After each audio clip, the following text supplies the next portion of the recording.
Google Meet-nya ada yang belum masuk? Sepertinya sudah masuk ya. Kita ke presentasi. Kita akan melihat dulu ya bahan pembelajaran yang tadi sudah share ya.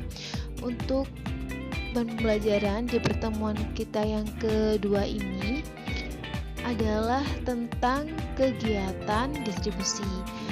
Ada pengertian dari distribusi, kemudian apa saja kegiatan distribusi itu, ada faktor-faktor yang mempengaruhi kegiatan distribusi, kemudian ada pengertian dari kegiatan konsumsi dan tujuannya. Next, ada faktor-faktor yang mempengaruhi konsumsi.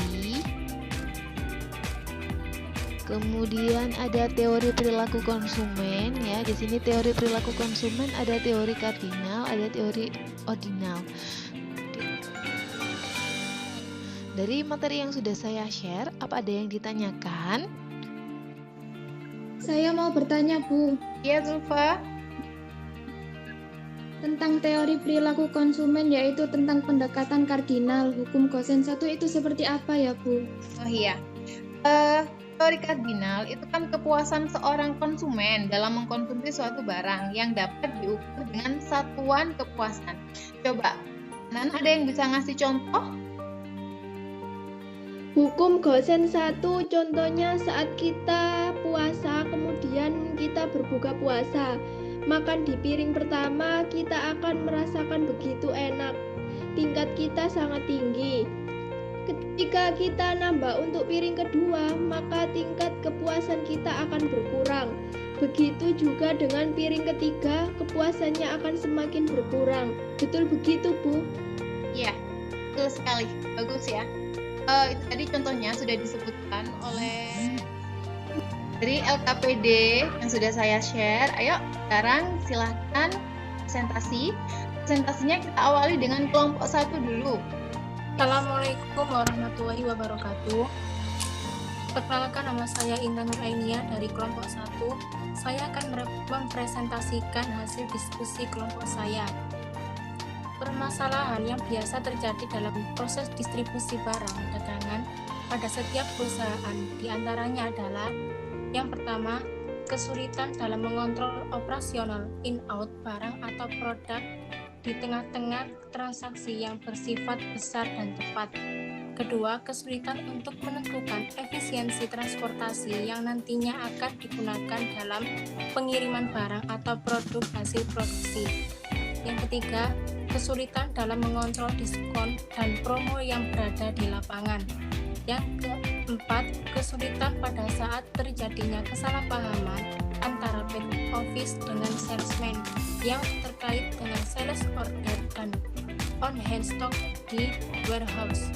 Yang kelima, kesulitan dalam mengontrol aktivitas salesman dalam hal-hal seperti target penjualan, routing setiap harinya, dan lain sebagainya. Yang terakhir, kesulitan dengan jarak yang relatif jauh antara daerah satu lain dengan daerah yang lain dalam menjalankan proses distribusi suatu produk atau barang. Ya, betul sekali. Apa ada tanggapan dari kelompok lain? Saya, Bu. Saya ingin bertanya pada kelompok 1, mengapa jarak yang relatif jauh dapat menghambat proses distribusi? Baik, saya akan mencoba menanggapi pertanyaan dari Sonia. Jarak bisa saja menjadi salah satu permasalahan yang biasa terjadi di dalam proses distribusi barang. Dagangan digunakan faktor jarak atau lama untuk tempuh bisa mengakibatkan kerusakan barang yang mengakibatkan kualitas barang menjadi turun pada saat perjalanan ke tempat tujuan. Sekian.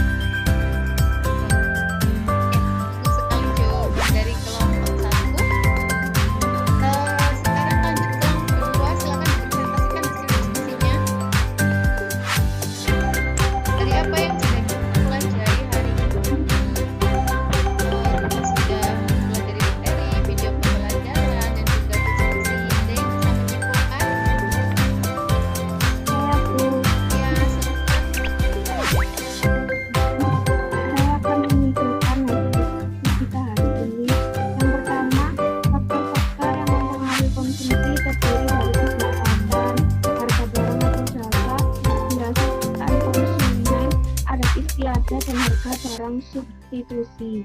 Yang kedua, teori perilaku konsumen terdiri dari dua pendekatan, yaitu pendekatan kardinal dan ordinal. Yang ketiga, kegiatan konsumsi perilaku ekonomi, bagaimana pola perilaku konsumen dapat berubah dikarenakan adanya COVID-19. Yang keempat, faktor-faktor yang mempengaruhi kegiatan distribusi terdiri dari faktor pasar, barang, perusahaan, dan faktor kebiasaan dalam pembelian. Yang kelima, kegiatan distribusi pada era digital sangat menguntungkan bagi pelaku ekonomi, tetapi juga dikarenakan adanya pandemi, maka kegiatan distribusi ada hambatan dan tantangan yang harus dihadapi oleh distributor. Berikut kesimpulan yang sudah saya berikan. Ya, terima kasih ya. Sampai pada kesimpulan. Sebagai bahan evaluasi, tadi ini Bulia sudah kasih tugas di Google Classroom kalian. Di situ ada soal tes, silakan dikerjakan. Dan kalau bisa nilainya harus lebih baik daripada pretest karena hari ini kita sudah mengupas tentang materi mengenai konsumsi dan distribusi. Ya. Untuk minggu depan pembelajaran kita adalah tentang peran dari pelaku ekonomi.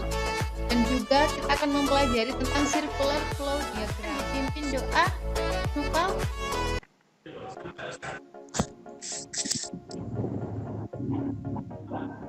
Baiklah, sebelum kita menutup pembelajaran ini, kita berdoa dengan kepercayaan masing-masing kita. Berdoa mulai. Berdoa selesai. Terima kasih anak-anak, semoga ilmu kita hari ini bermanfaat. Saya akhiri pembelajaran hari ini. Assalamualaikum warahmatullahi wabarakatuh. Waalaikumsalam warahmatullahi wabarakatuh.